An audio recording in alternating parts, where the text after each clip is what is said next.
بسم اللہ الرحمن الرحیم۔ السلام علیکم۔ میں ہوں آپ کا بھائی عباس حمدانی۔ دوستو، ہمارا سلسلہ روحانیت پاکستان اور آخری مسئلہ اعظم، جس کی تیسری قسط جس کا عنوان ہے مدینہ طیبہ اور پاکستان میں مماثلت۔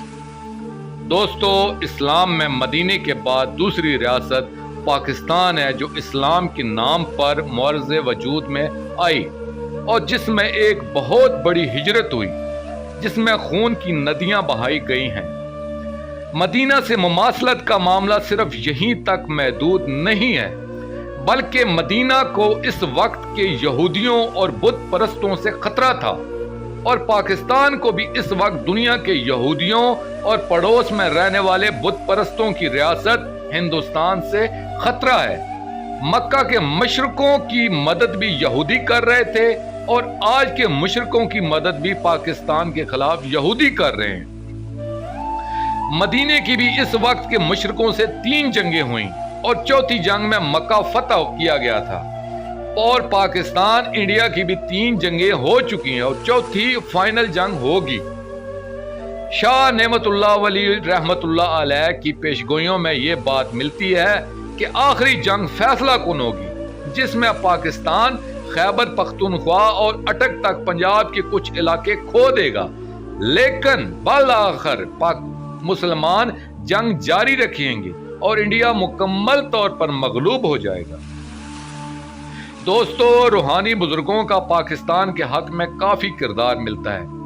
جیسے جیسے ظلم ہم نے اس ملک پر کیے ہیں، پھر بھی یہ ملک بقایا ہے تو کسی کی دعا اور فیض کا اثر ہی ہے۔ پچھلے دنوں فروری میں جو انڈیا نے پاکستان کے علاقے میں ناکام ایئر سٹرائک کیا ہے، اس کے بعد انڈیا کے ایک منسٹر نے بیان جاری کیا تھا کہ جب تک ہم پاکستان کے خلاف اسپرچول میدان میں نہیں جیت جاتے، ہم کامیاب نہیں ہو سکتے۔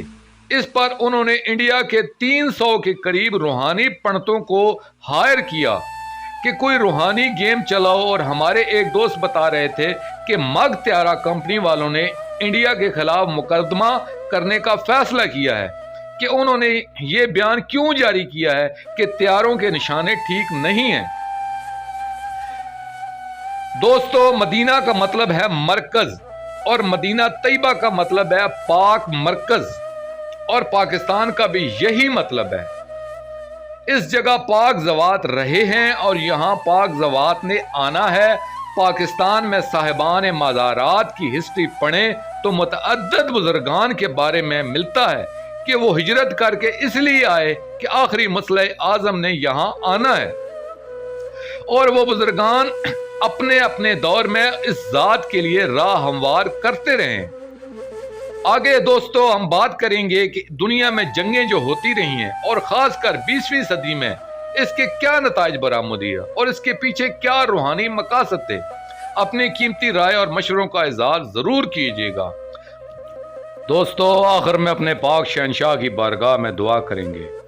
اللہ جل یا محی الدین، اللہ جل یا محی المومنین، اللہ جل یا محی الارض، اجل اللہ فرجک وصلوات اللہ علیک یا رب محمد وآل محمد صلی اللہ محمد وآل محمد وجل فرج آل محمد صلی اللہ علیہ وآلہ وسلم۔